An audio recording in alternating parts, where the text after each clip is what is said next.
السلام علیکم جماعت دوئم، امید کرتی ہوں آپ سب خیریت سے ہوں گے بچوں۔ آج ہم سبق نمبر 8 آنکھ کا تارا پڑھیں گے آگے، ٹھیک ہے۔ کل ہم نے تھوڑا سا پڑھا تھا نا، آج ہم پورا مکمل آگے پڑھیں گے، اچھا۔ دادا جان علی صبح سویرے اٹھتا ہے، نماز ادا کرتا ہے، نماز ادا کر کے میرے ساتھ باغ کی سیر کے لیے جاتا ہے کیونکہ صبح کی سیر سے صحت اچھی رہتی ہے۔ وہ میرا ہاتھ تھام کر چلتا ہے اور میرا بہت خیال رکھتا ہے۔ اب حسن جو ہے وہ علی کے دادا جان کے پاس گیا، اس نے دادا جان سے معلومات لی۔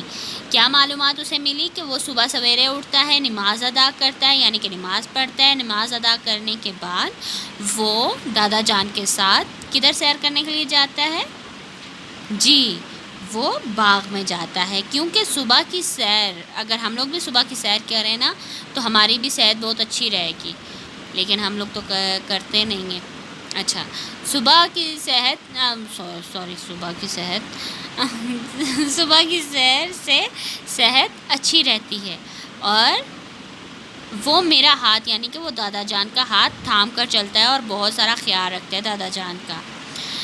دادی جان علی جب بھی کسی سے ملتا ہے تو السلام علیکم کہتا ہے، اگر کوئی سلام کرے تو جواب میں وعلیکم السلام کہتا ہے۔ بڑوں کا کہنا مانتا ہے، بزرگوں سے اچھے طریقے سے بات کرتا ہے اور ان کی عزت کرتا ہے۔ اچھا، اب دادا جان کے بعد وہ اس کی دادی جان کے پاس آیا حسن۔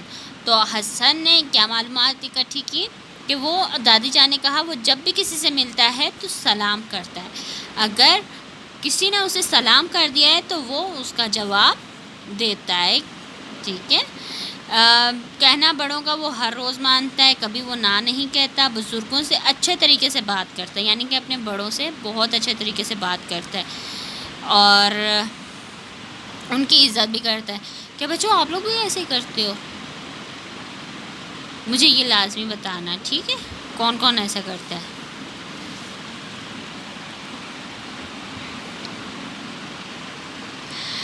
ابو جان علی دوسروں کی مدد کرتا ہے، وہ اپنا روزانہ جیب خرچ میں سے کچھ پیسے گلے میں جمع کرتا رہتا ہے اور ان پیسوں سے کسی ضرورت مند کی مدد کرتا ہے۔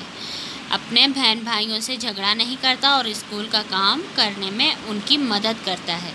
اب وہ ابو جان کے پاس گئے، کس کے ابو جان کے پاس؟ علی کے ابو کے پاس۔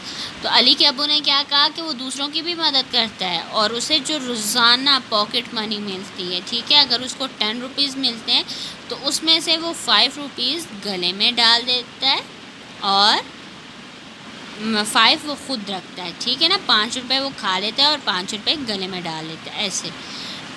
تو ان پیسوں کو سے کسی ضرورت مند کی وہ مدد کرتا ہے، اگر کسی کو ضرورت پڑ جائے۔